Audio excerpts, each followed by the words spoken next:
Si el hombre muere, ¿volverá a vivir? ¿Qué significa estar ausente del cuerpo y presente con el Señor? ¿Fue Jesús con el ladrón al paraíso el Viernes Santo? ¿Claman en realidad las almas de los muertos debajo del altar? El pastor Paul responde a estas y otras preguntas en la serie extraordinaria Textos Difíciles sobre el estado de los muertos. Oremos. Es con humildad y sintiendo nuestra necesidad, Padre Celestial, que venimos delante de tu trono en este día para implorar la presencia de tu Espíritu Santo. Te rogamos, Señor, que nos des claridad de pensamiento para que podamos comprender tu voluntad, que podamos pensar no nuestros pensamientos, sino los tuyos. Te damos gracias por escuchar nuestra oración y por responderla, porque te lo pedimos en el precioso nombre de tu Hijo, Cristo Jesús. Amén. En el día de hoy vamos a estudiar dos palabras que encontramos en el Antiguo y el Nuevo Testamento. En efecto, una en el Antiguo y la otra en el Nuevo.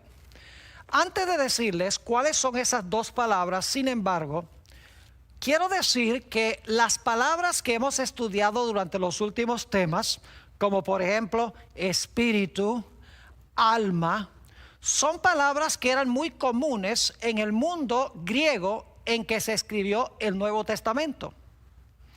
No solamente eso, sino que la palabra Hades, que es una de las palabras que vamos a estudiar en el tema de hoy, se usaba muy comúnmente también en el mundo griego. Es decir, que estas palabras que hemos estudiado y que estamos a punto de estudiar se usaban mucho por parte de los filósofos griegos, como por ejemplo Sócrates y Platón. Lo interesante es que estas mismas palabras se usan también en el Nuevo Testamento.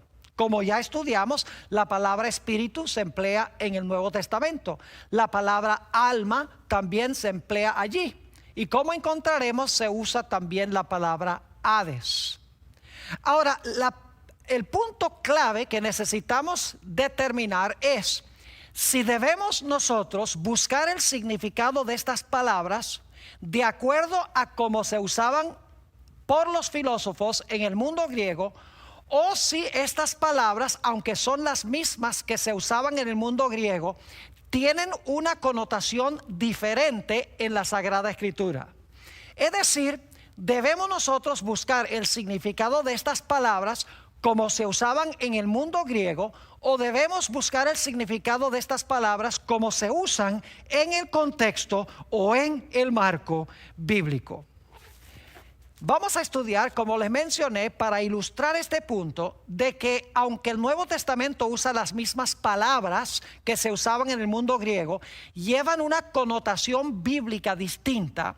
Analizaremos dos palabras, una en el Antiguo Testamento, que es la palabra Seol, y luego una palabra en el Nuevo Testamento que equivale a Seol en el idioma griego, y esa palabra es Hades. Ahora, permítanme en primer lugar decirles algunas cosas en cuanto a la palabra Seol. Esta palabra se usa en la versión Reina Valera muchas veces. Y cada vez que se usa la palabra Seol en la versión Reina Valera del 60, que es la que estamos usando en este seminario, la palabra no se traduce, sino que se translitera. Es decir, que no se da ninguna traducción de la palabra, sino que sencillamente se pone la palabra como aparece en hebreo. En todas las veces, que son como 65 veces que aparece en el Antiguo Testamento la palabra Seol, no se traduce, sino que sencillamente se pone en la versión Reina Valera Seol. Permítanme mencionarles algo sobre cómo se usa esta palabra o cómo se traduce esta palabra en la versión del King James, que es la versión que se usa mayormente en el mundo de habla inglesa. Esta palabra se traduce en la versión del King James sepulcro unas 30 veces. Se traduce infierno 31 veces. Y se traduce hoyo entre 3 y 5 veces. Es decir, que la palabra en la versión del King James en inglés tiene 3 diferentes traducciones. En algunas partes aparece sepulcro, en algunas partes aparece infierno y aún en otros textos aparece la traducción hoyo. Sin embargo, cuando examinamos cuidadosamente el uso de esta palabra Seol en el Antiguo Testamento, podríamos fácilmente concluir de que la versión King James en inglés podría haber traducido prácticamente todas las referencias al Seol con la palabra sepulcro. No era necesario traducir hoyo, no era necesario traducir infierno. Prácticamente en todas los versículos a donde aparece la palabra Seol se podría haber traducido muy bien con la palabra sepulcro. En efecto, vamos a notar en nuestro estudio que la palabra Seol tiene que ver o va vinculada estrechamente con la palabra muerte en el Antiguo Testamento. Vez tras vez aparece la palabra Seol vinculada con la palabra muerte. Además de eso, la palabra Seol vamos a encontrar que tiene que ver con un lugar subterráneo. Es más, hay un texto del Antiguo Testamento que dice que hay que excavar para llegar al lugar a donde se encuentra el Seol. Es decir, se vincula con la muerte y hay que excavar para llegar allí porque es un lugar subterráneo. Quiero examinar algunos de los versículos a donde se traduce la palabra Seol en la versión del King James con la palabra hispana sepulcro. Y la razón por la cual estoy usando el King James es porque el King James tiene diferentes traducciones de esta palabra. Mientras que, como les mencioné, la versión Reina Valera del 60, que es la que estamos usando, ni siquiera traduce la palabra. Sencillamente la translitera. Lo cual significa que nosotros tenemos que determinar cuál es el significado de la palabra porque la palabra no es traducida. Pero en la versión del King James se traduce y vamos a examinar algunos de esos versículos a donde se traduce la palabra Seol con el español sepulcro o tumba. Vamos a comenzar en 1 de Samuel, el capítulo 2 y el versículo 6. 1 de Samuel, el capítulo 2 y el versículo 6. Y quiero que noten aquí el paralelismo sinónimo. Hemos hablado de que la poesía hebrea se basa en el principio del paralelismo. Lo que se dice en la primera línea se repite en diferentes palabras en la segunda línea. Ahora fíjense este paralelismo sinónimo. Dice, Jehová mata y él da vida. Fíjense los opuestos. Jehová mata y él da vida. Y luego explica en la segunda línea qué significa eso. Jehová mata y él da vida. Explica, dice, él hace descender al Seol, que es lo que va paralelo con la expresión Jehová mata. Y luego dice, y hace subir, que es sinónimo al hecho de que Dios da vida. Es decir, el Seol y la muerte son lo contrario de ascender y de recibir vida. Notemos lo que dice en el Salmo 49 y los versículos 14 y 15. Salmo 49 y los versículos 14 y 15. ¿Cómo se usa la palabra Seol? Dice, como a rebaños que son conducidos al Seol, la muerte los pastoreará. Fíjense nuevamente que la palabra Seol va vinculada con muerte. Dice, como a rebaños que son conducidos al Seol, la muerte los pastoreará. Está hablando de los impíos. Y los rectos se enseñorearán de ellos por la mañana. Los rectos o los justos se van a enseñorear de los impíos. Y luego dice, se consumirá su buen parecer, el de los impíos. Y el Seol será su morada. Pero Dios, ahora escuchen, pero Dios redimirá mi vida. Es la palabra nefesh, que también se traduce alma en el Antiguo Testamento. Dice, pero Dios redimirá mi vida del poder del Seol, porque Él me tomará consigo. Fíjense que Dios redime la vida del poder del Seol. El Seol es el sepulcro. Y aquí el salmista dice, Dios va a redimir mi vida del poder del Seol o del poder del sepulcro. Salmo 49 y el versículo, Salmo 89 y el versículo 48 también tiene un paralelismo sinónimo cuando declara: ¿qué hombre vivirá y no verá muerte? ¿Qué hombre vivirá y no verá muerte? Librará, ahora escuchen bien, librará su vida, otra vez la palabra nefesh, que se traduce alma, librará su vida del poder del Seol. Es decir, librar la vida del poder del Seol es vivir y no ver muerte. Nuevamente, la muerte se identifica con el Seol. El Seol es el lugar de donde Dios redime la vida. Y sabemos por el Nuevo Testamento que Jesús redime la vida de sus escogidos cuando los saca del sepulcro en ocasión de la segunda venida de Jesús. Noten Eclesiastés 9 y el versículo 10 sobre lo que sucede cuando la gente va al Seol. Dice: todo lo que te viniere a la mano para hacer, hazlo según tus fuerzas, es decir, mientras estás vivo. Porque en el Seol, que debería traducirse sepulcro, lo estoy leyendo de la versión Reina Valera de 60, pero como les mencioné, se usa la palabra sepulcro en la versión del King James en inglés. Dice: todo lo que te viniera a la mano para hacer, hazlo según tus fuerzas, porque en el Seol, a donde vas, no hay obra, ni trabajo, ni ciencia, ni sabiduría. Es decir, que en el Seol no hay ninguna actividad, no hay conciencia, porque en el Seol, en el sepulcro, la gente está muerte e inerte. Isaías 38 y el versículo 10 también usa la palabra Seol.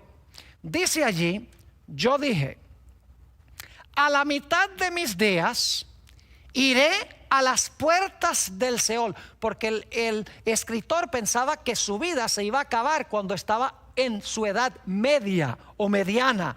Dice: yo dije, a la mitad de mis días iré a las puertas del Seol. Privado soy del resto de mis años. Es decir, ir a la puerta del Seol significa ser privado del resto de los años. Él está diciendo: mi vida se va a cortar cuando todavía estoy en la edad media de mis años. Isaías el capítulo 38 y el versículo 18 dice: porque el Seol no te exaltará. Noten que el Seol no exalta a Dios, ni te alabará la muerte. Fíjense otra vez, el Seol y la muerte se usan juntos. Porque el Seol no te exaltará, ni te alabará la muerte. Ahora escuchen: ni los que descienden al sepulcro esperarán tu verdad. Fíjense claramente entonces que el Seol se identifica con la muerte y se identifica con el sepulcro. Noten el Salmo 6 y el versículo 5. Continuamos analizando textos a donde la versión King James en inglés traduce sepulcro y donde la Reina Valera del 60 sencillamente translitera la palabra. Salmo 6 y el versículo 5. Fíjense que en Seol nadie piensa de Dios, nadie tiene memoria de Dios, nadie alaba a Dios. Dice en el Salmo 6 y el versículo 5: porque en la muerte no hay memoria de ti. Fíjense que en la muerte no hay memoria de Dios. En el Seol, ¿quién te alabará?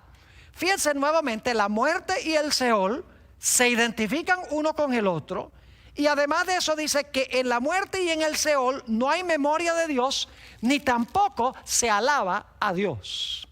Quiero leer ahora un pasaje un poco largo de Job, el capítulo 14 y los versículos 10 al 15.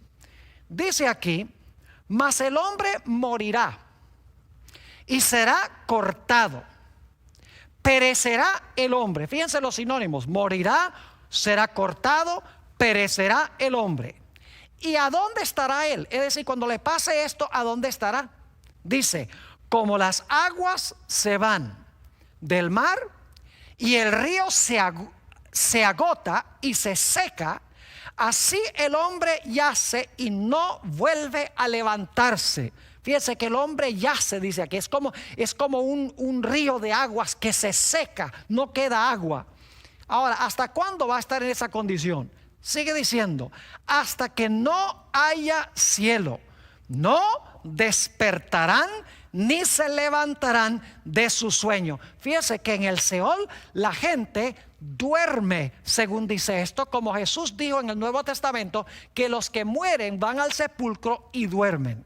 Y luego dice: oh, ¿quién me diera que me escondieses en el Seol? Fíjense que si el Seol fuera el infierno, como muchos piensan, ¿por qué Job dice: ay, ojalá que tú me escondieras en el Seol? Él quiere ir al Seol porque está sufriendo terriblemente.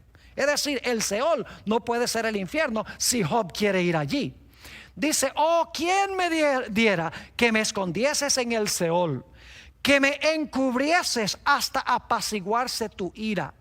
Es decir, para no sufrir más, que me pusieses plazo y de mí te acordaras. Y luego pregunta Job: si el hombre muriere, ¿volverá a vivir? Viene la respuesta: todos los días de mi edad esperaré, hasta que venga mi liberación. Entonces llamarás, le dice a Dios, tú vas a llamar y yo te responderé. Tendrás afecto a la hechura de tus manos. Aquí Job está hablando de que cuando pasen los cielos a la segunda venida de Jesús, según estudiamos en el tema donde citamos Apocalipsis 6, que el cielo se enrolló como un libro, dice que Dios lo va a llamar del sepulcro y él va a responder, y Dios se va a alegrar en la obra de sus manos. Un texto más a donde la versión King James traduce la palabra Seol con la palabra hispana sepulcro. Job 7 y el versículo 9 y el versículo 10. Dice: como la nube se desvanece y se va. Fíjense la metáfora que se está usando. Como la nube se desvanece y se va, así el que desciende al Seol, fíjense que al Seol se va para abajo, dice: el que desciende al Seol no subirá, no volverá más a su casa, ni su lugar, ni su hogar conocerá más. Ahora vamos a examinar algunos textos a donde la versión King James traduce la palabra Seol no con la palabra sepulcro, sino con la palabra infierno.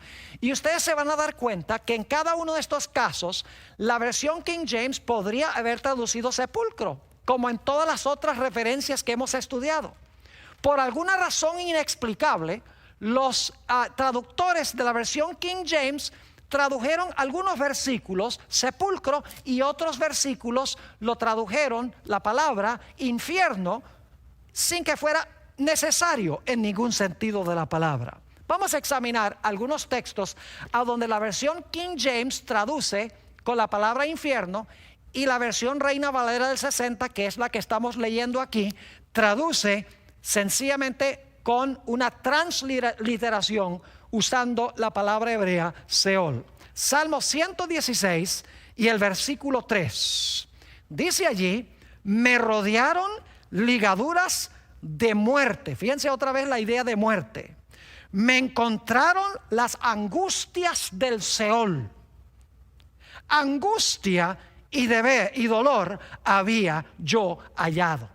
Fíjense que aquí fácilmente se podría haber traducido: me rodearon ligaduras de muerte, me encontraron las angustias del sepulcro.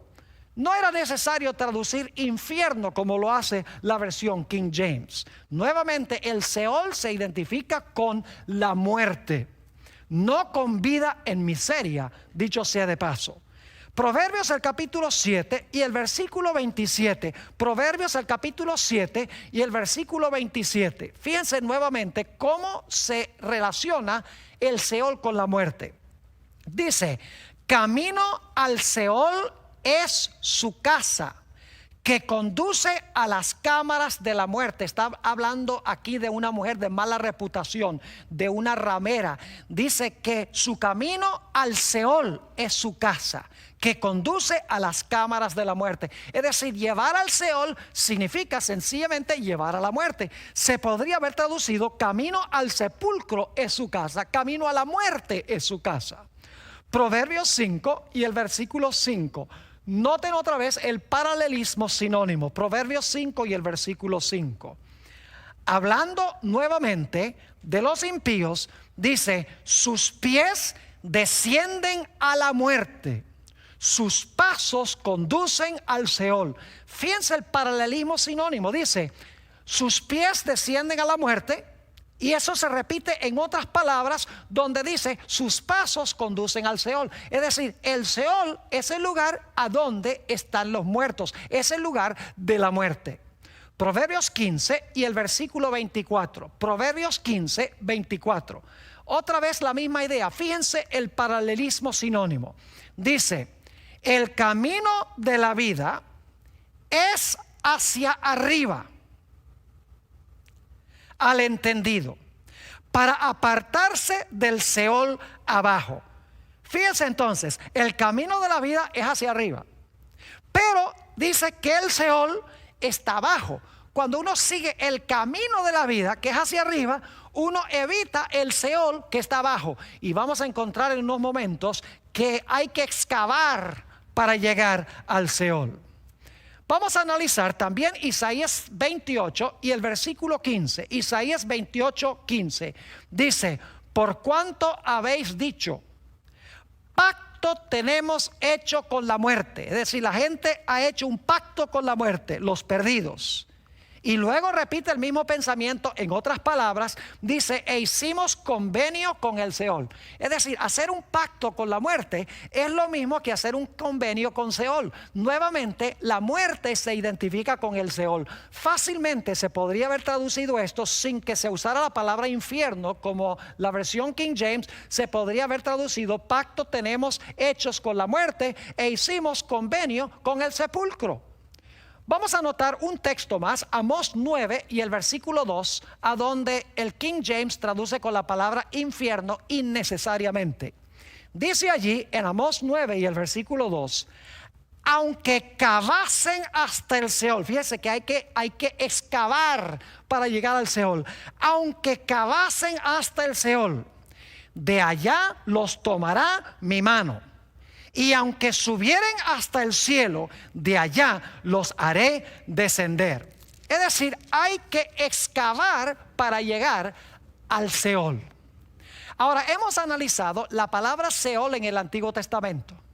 En realidad, esta palabra no se debería haber traducido nunca con la palabra infierno, como lo hace el King James y como lo hacen otras versiones hispanas de tiempos modernos.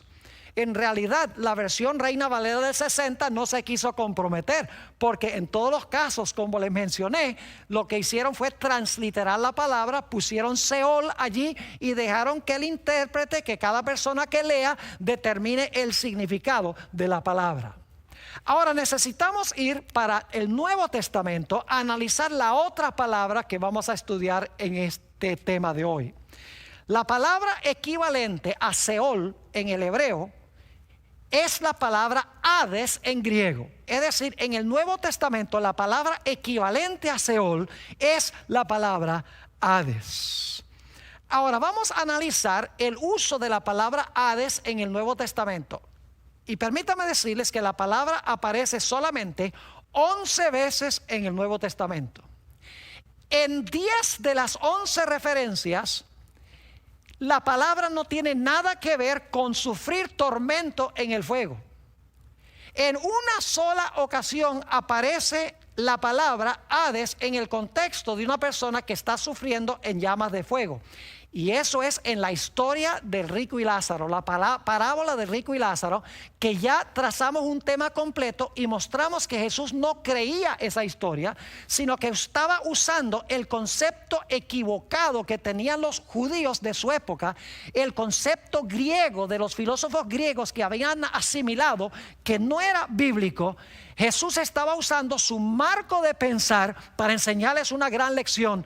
Es decir, Jesús en esa historia estaba usando la palabra Hades en la forma como los judíos de su época habían entendido mal el significado de la palabra como se usa en la Sagrada Escritura.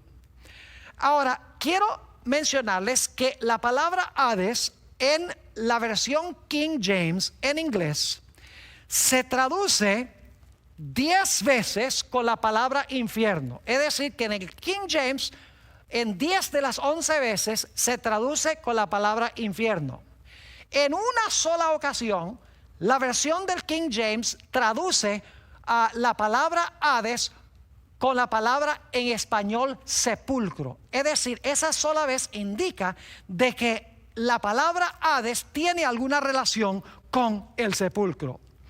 En la versión nueva del King James, encontramos que hacen lo mismo que hizo la versión Reina Valera del 60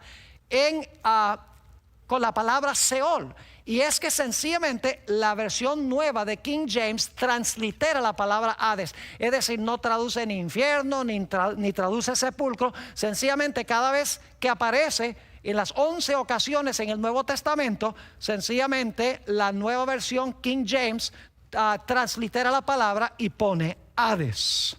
La versión Reina Valera del 60, que es la que estamos usando aquí, translitera la palabra Hades 10 veces. Es decir, no la traduce en 10 ocasiones. Solo en una ocasión traduce la palabra la versión Reina Valera. Y es en 1 Corintios 15, 55, a donde el apóstol Pablo dice: oh sepulcro, ¿dónde está tu victoria? Allí, tanto el King James como la versión Reina Valera del 60 traducen la palabra Hades con la palabra en español sepulcro. El panorama se complica aún más cuando miramos la nueva versión internacional en español. Esta versión tiene una multiplicidad de traducciones de la palabra Hades. Por ejemplo, 3 veces, 3 de las 11, la nueva versión internacional en español, que se usa mucho, especialmente por las iglesias evangélicas, las iglesias protestantes, 3 veces se traduce la palabra Hades sepulcro. Y vamos a analizar en unos momentos cada una de estas referencias. 2 veces la nueva versión internacional traduce la palabra Hades con la palabra abismo en español. Una vez traduce esta palabra reino de la muerte, es decir, lo traduce con una expresión. Y 5 de las 11 veces la nueva versión internacional en español traduce esta palabra con la palabra hispana infierno. Ahora, lo primero que quiero que nosotros notemos al analizar el uso de la palabra Hades en el Nuevo Testamento es que la palabra Hades es exactamente equivalente a la palabra Seol en el Antiguo Testamento. Es decir, para determinar qué significa Hades, no debemos ir a lo que pensaba Filón de Alejandría. No es necesario ir a ver cómo entendió el Hades Platón o cómo entendió el Hades Sócrates en el mundo griego. Lo que tenemos que hacer es buscar la palabra equivalente de Hades en el Antiguo Testamento. Es decir, el significado de Hades en el Nuevo Testamento no viene de los filósofos griegos, sino que viene del uso que se hizo la palabra en el Antiguo Testamento hebreo. Es decir, el trasfondo de la palabra en el Nuevo Testamento no es la filosofía griega, sino es su uso en el Antiguo Testamento. Así que vamos a notar cuál es la palabra equivalente a Hades en el Nuevo Testamento. Saben ustedes, hay 2 textos que comprueban que la palabra Hades en el Nuevo Testamento, en griego, es exactamente equivalente a la palabra Seol que analizamos del Antiguo Testamento, que se debe traducir sepulcro o tumba. Y ustedes dicen, ¿cómo sabemos que las dos palabras son equivalentes en diferentes idiomas? Bueno, vamos a Oseas, el capítulo 13 y el versículo 14. Oseas, el capítulo 13 y el versículo 14. Es un versículo que el apóstol Pablo más adelante parafrasea, es decir, no lo cita exactamente así, pero da un paráfrasis. Dice en Oseas 13, 14, de la mano del Seol los redimiré. Una traducción correcta sería, de la mano del sepulcro los redimiré. Y luego explica qué quiere decir eso. Los libraré de la muerte. Y luego entonces noten lo que dice: oh muerte, yo seré tu muerte y seré tu destrucción, oh Seol. Noten nuevamente, muerte y Seol están conectados. Y Dios dice: oh muerte, yo seré tu muerte y seré tu destrucción, oh Seol. El apóstol Pablo en 1 Corintios 15, 54 y 55 hace referencia a este texto de Oseas. Pero en vez de usar la palabra Seol, usa la palabra Hades, sepulcro. Y como les mencioné, la nueva versión internacional y la versión Reina Valera del 60 y la versión King James, todos traducen la palabra Hades con la palabra hispana sepulcro cuando aparece en 1 Corintios 15, 55. Fíjense lo que dice el apóstol Pablo. Y cuando esto corruptible se haya vestido de incorrupción y esto mortal se haya vestido de inmortalidad, entonces se cumplirá la palabra que está escrita: sorbida es la muerte en victoria. ¿Dónde está, oh muerte, tu aguijón? ¿Dónde, oh sepulcro, tu victoria?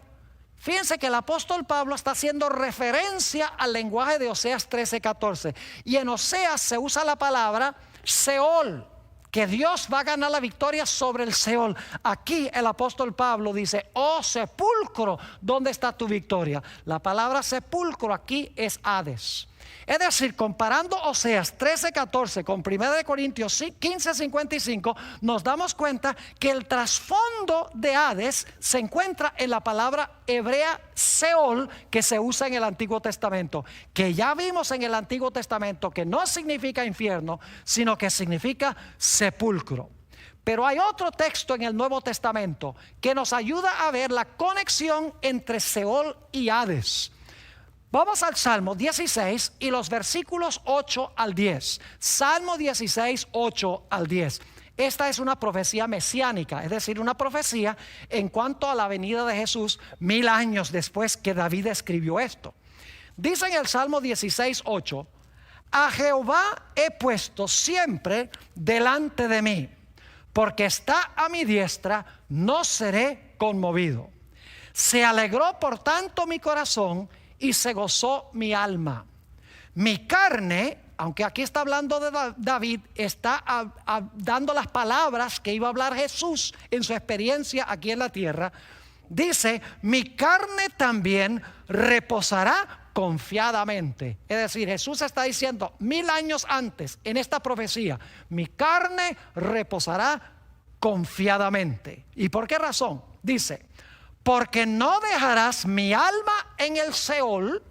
Esa palabra alma es la palabra nefesh. En realidad, una mejor traducción, como hemos visto, sería: no dejarás mi vida en el Seol o en el sepulcro, ni permitirás que tu santo vea corrupción. Noten el paralelismo aquí: no dejarás mi alma en el Seol, ni permitirás que tu santo vea corrupción. ¿Se fijaron en el paralelismo sinónimo que tenemos aquí?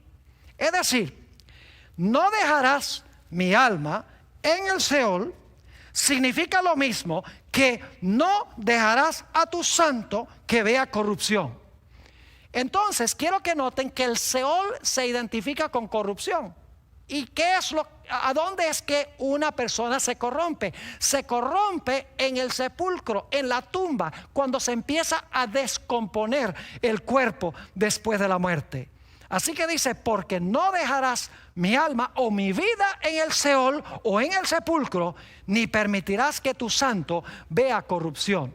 Y alguno dirá, bueno, pastor, eso no se explica bien lo que significa la palabra Seol. Significa el sepulcro. Dios no iba a dejar la vida del Mesías ahí en el sepulcro. Pero ¿cómo sabe usted que la palabra Seol allí es equivalente a Hades en el Nuevo Testamento? Mis queridos amigos, sencillamente porque este pasaje que acabo de leer del Salmo 16 se cita en el Nuevo Testamento y se le aplica a Jesús. Solo que en el Nuevo Testamento se usa el idioma griego, no el idioma hebreo. Vamos a Hechos 2 y el versículo 25 al 27. Hechos 2, 25 al 27. Y aquí nos dice sobre quién habló David cuando escribió en el Salmo 16. Dice, porque David dice de él, veía al Señor siempre delante de mí, porque está a mi diestra, no seré conmovido.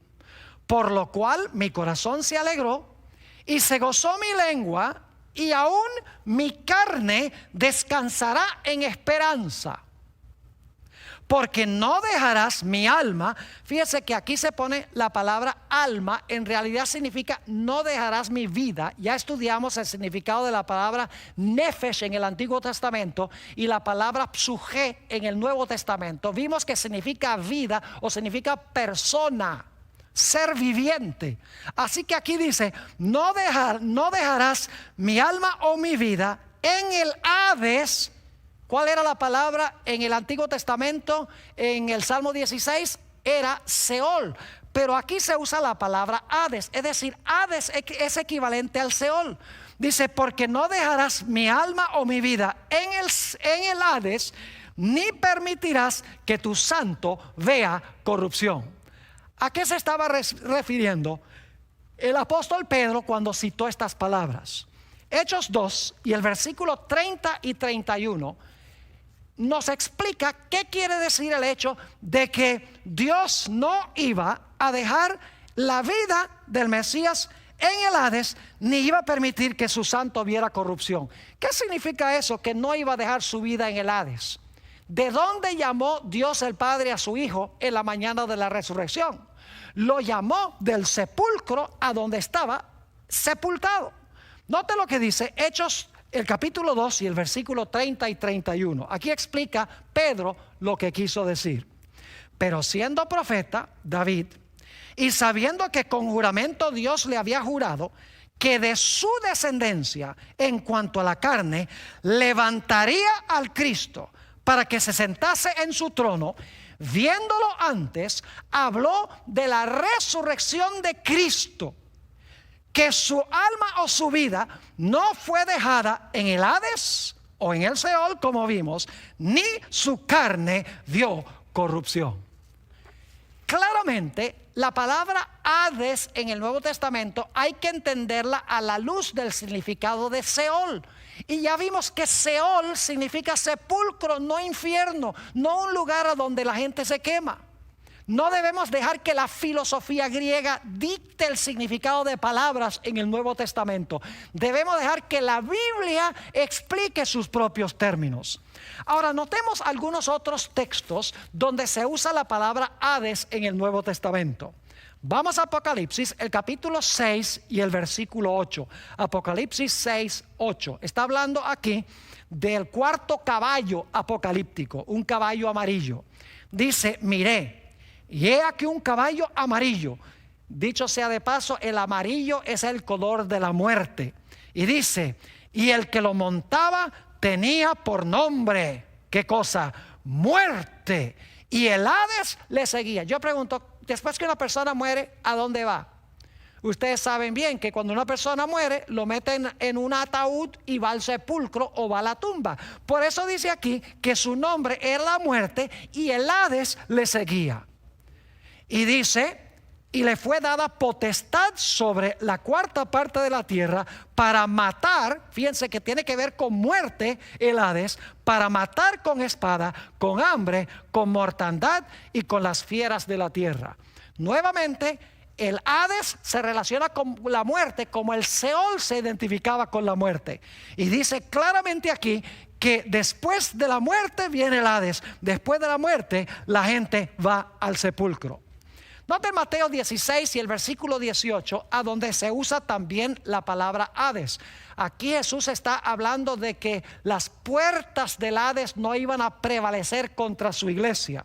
Dice allí en Mateo 16, 18, y yo también te digo que tú eres Pedro, y sobre esta roca, está hablando de sí mismo, sobre esta roca edificaré mi iglesia. Jesús está diciendo, sobre mí yo voy a edificar mi iglesia, y las puertas del Hades no prevalecerán contra ella. Yo pregunto, ¿por qué razón es que las puertas del Hades o las puertas del sepulcro no iban a prevalecer contra la iglesia? Si ustedes siguen leyendo en Mateo 16, 21, solo unos pocos versículos después de este, dice allí que Jesús iba a Jerusalén, iba a morir e iba a resucitar el tercer día. Es decir, la razón por la cual las puertas de la muerte, y muchas versiones traducen las puertas del infierno, pero en realidad se puede traducir las puertas del sepulcro, no iban a prevalecer contra la iglesia. ¿Por qué razón? Porque el Señor Jesucristo murió y resucitó. Y aunque los miembros de su iglesia mueran, los que son muertos en Cristo van a ser resucitados por Cristo Jesús. Por eso es que las puertas de la muerte y el sepulcro no iban a prevalecer contra la iglesia. Noten también Lucas 10 y el versículo 15, otro uso de la palabra Hades. Está hablando Jesús de algunas ciudades de los hebreos que lo rechazaron cuando él predicó el evangelio en su primera venida. Dice, y tú Capernaum, Capernaum es el nombre de una de esas ciudades específicamente, y tú Capernaum, que hasta los cielos eres levantada, hasta el Hades serás abatida. No es necesario traducir allí hasta el infierno serás abatida. En realidad significa que vas a cesar de existir. Es decir, hasta el sepulcro serás abatida. En vez de subir al cielo, vas a ser abatida o vas a ser destruida hasta ir a la muerte y al sepulcro. Mateo 11 y el versículo 23 es un texto paralelo a este. Dice, y tú Capernaum, que eres levantada hasta el cielo, es decir, que tú te enorgulleces hasta el cielo, hasta el Hades serás abatida. Se podría traducir fácilmente, hasta el sepulcro serás abatida, porque la palabra Hades en el Nuevo Testamento debe traducirse a la luz de la palabra Seol en el Antiguo Testamento. Dice, y tú Capernaum, que eres levantada hasta el cielo, hasta el Hades serás abatida. Porque si en Sodoma se hubieran hecho los milagros que han sido hechos en ti, habría permanecido hasta el día de hoy. Ahora quiero que notemos dos características en cuanto al sepulcro. El Salmo 115 y el versículo 17 nos da una de esas características.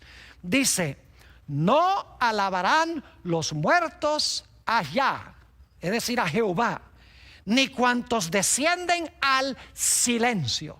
Fíjense lo que los muertos no van a sufrir al infierno, sino que dice que los muertos descienden al silencio. Es decir, el Seol es un lugar de silencio.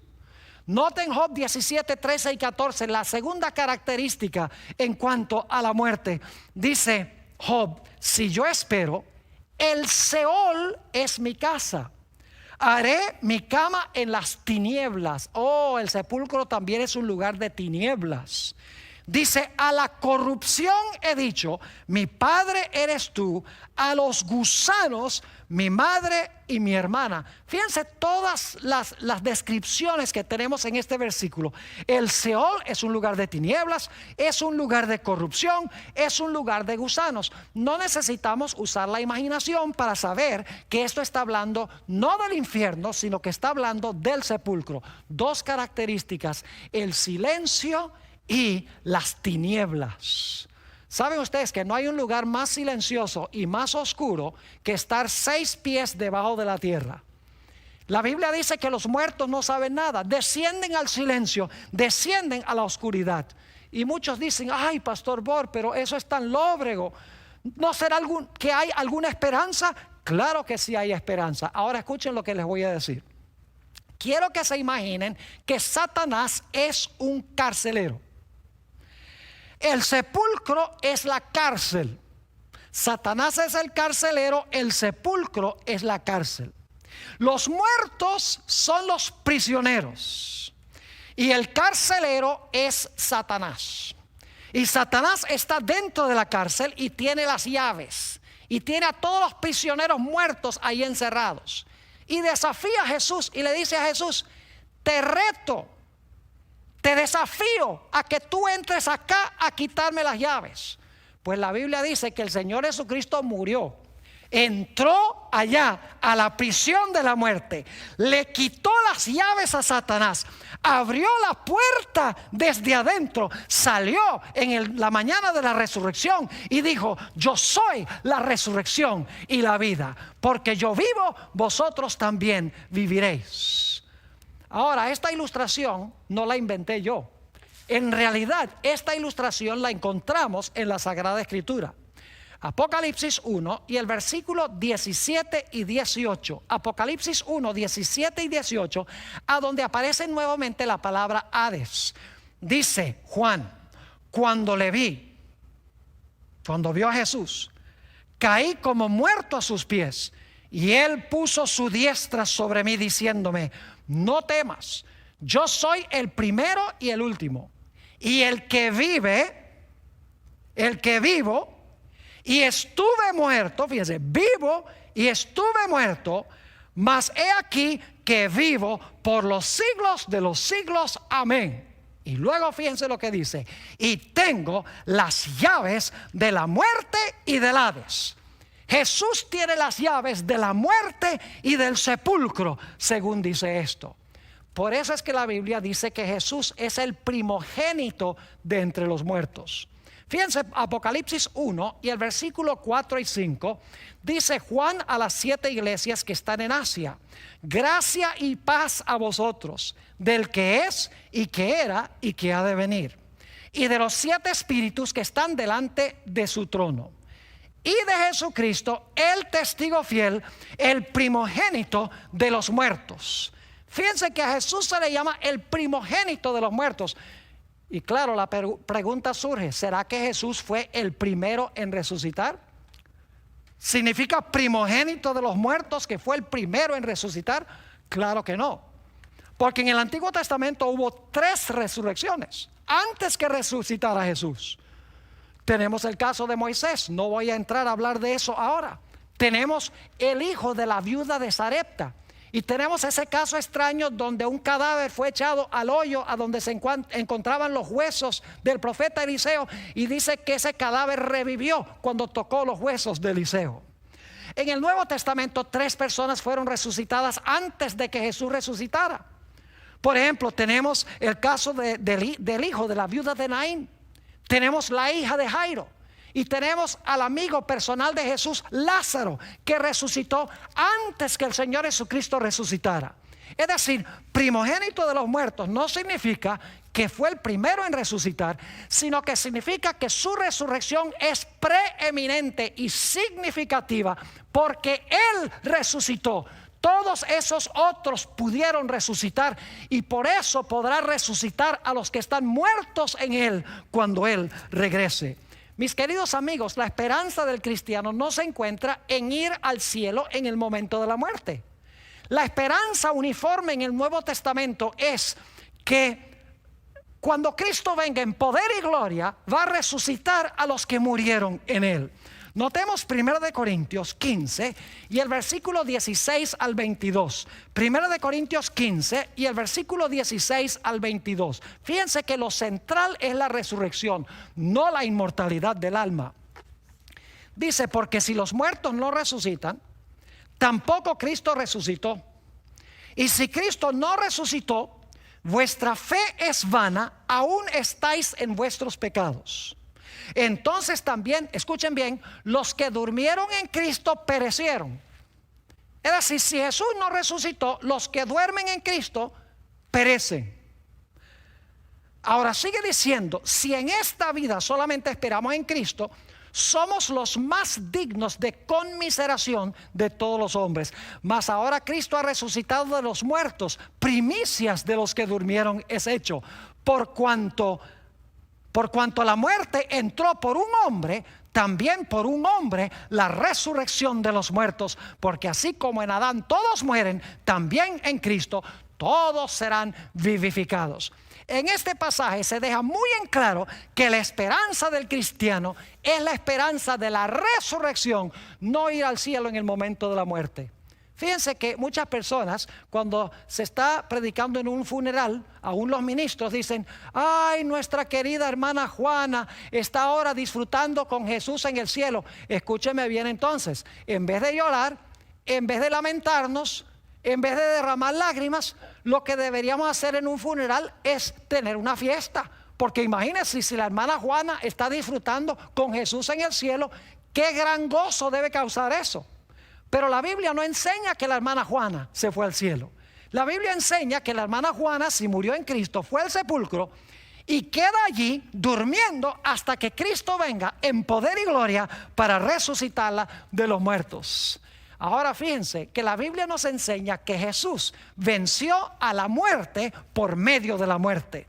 Hebreos el capítulo 2 y el versículo 14 y 15 dice: así que por cuanto los hijos participaron de carne y sangre, esos somos nosotros, Él también, Jesús también participó de lo mismo, para destruir, ahora escuchen, para destruir por medio de la muerte al que tenía el imperio de la muerte, esto es el diablo, y librar a todos los que por el temor de la muerte estaban durante toda la vida sujetos a servidumbre.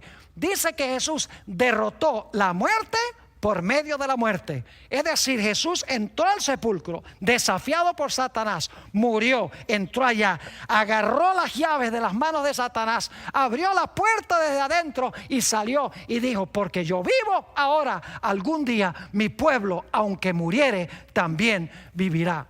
Y es interesante que el antídoto de la muerte es la muerte de Cristo Jesús. Yo no sé si ustedes sabían, pero la forma como se hace un antídoto en contra del veneno de una serpiente es usando el mismo veneno de la serpiente. Es decir, Satanás trajo la muerte y Jesús, por medio de su muerte, venció la muerte que había sido introducida por Satanás, la serpiente antigua. Ahora quiero que notemos las últimas dos referencias a la palabra Hades en el Nuevo Testamento. Estos dos usos de la palabra Hades tienen que ver ya con el final de la historia después de los 1000 años. Apocalipsis 20 y el versículo 13 al 15. Esto es después del milenio. Y el mar entregó los muertos que había en él. Y la muerte y el Hades, fíjense otra vez, muerte y Hades juntos. La muerte y el Hades entregaron los muertos que había en ellos. Fíjense que en el Hades no hay gente viva. Aquí dice que la muerte y el Hades entregaron a los muertos que estaban en ellos. Es decir, en el Hades están los muertos, porque es el sepulcro.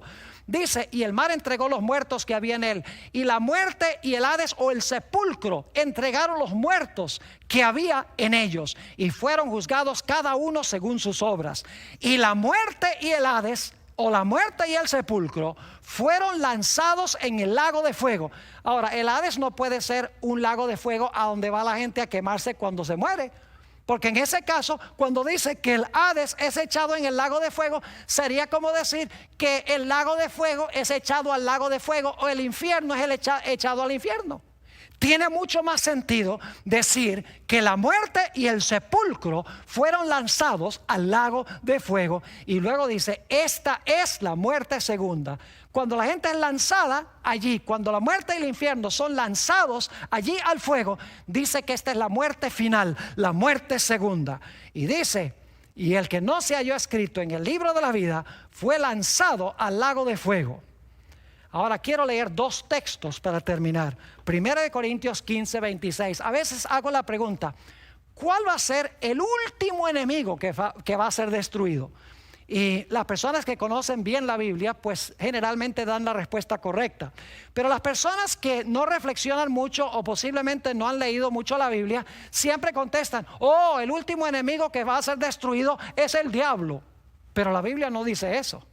Saben que hay algo que va a ser destruido inmediatamente que termine de ser destruido Satanás. Note lo que dice en 1 Corintios, el capítulo 15 y el versículo 26. Dice, y el postrer enemigo, la palabra postrer significa último. Es decir, el último enemigo que será destruido es la muerte. Así que cuando el diablo sea destruido, consumido, y como dice en Ezequiel 28, para siempre dejará de ser, será reducido a cenizas con los impíos y con sus ángeles malignos. La Biblia nos dice que ya no habrá más muerte, porque esa será la última muerte de la historia. El postrer enemigo en ser destruido será la muerte. Y entonces la Biblia nos describe cómo será ese mundo glorioso a donde vivirán los redimidos que recibieron a Jesús como su Salvador personal. Apocalipsis, el capítulo 21 y el versículo 1 hasta el vamos a leer solamente el versículo 4 por la premura del tiempo. Apocalipsis 21 y el versículo 4. Dice, enjugará Dios toda lágrima de los ojos de ellos. Y ya no habrá más muerte. Fíjense, ya no habrá más muerte. Cuando haga cielos nuevos y tierra nueva, Dios limpia las lágrimas. No habrá más muerte, ni habrá más llanto, ni clamor, ni dolor. Porque las primeras cosas, dice aquí, pasaron. Saben que en el monte de la transfiguración, el Señor Jesucristo dio una ilustración de cómo será su reino. Dice la Biblia en Mateo 17 que Jesús fue transfigurado, es decir, se vio como se verá cuando venga en poder y gloria. Y dice que estaban con él hablando Moisés y Elías. Moisés, dice la Biblia, murió, fue resucitado por Dios y llevado al cielo. Elías, por el otro lado, fue llevado al cielo de entre los vivos. Tenemos dos grupos representados en esos dos hombres. En primer lugar, los que mueren en Cristo y son resucitados cuando Jesús venga en gloria. Y Elías representa a los que serán trasladados al cielo de entre los vivos. En el monte de la transfiguración se vio un reino de Cristo en miniatura. Y el que da la esperanza a los que están vivos y a los que están muertos cuando Jesús venga es Cristo Jesús, quien viene en poder y gloria. Toca la trompeta y llama a sus hijos del Hades, del Seol, los llama del sepulcro y dice, despertaos, despertaos los que dormís en el polvo de la tierra. Oh, mi querido amigo, ojalá que tú hayas aceptado a Jesús como tu Salvador, para que estés en Cristo y si llegases a morir, puedas resucitar cuando Jesús venga.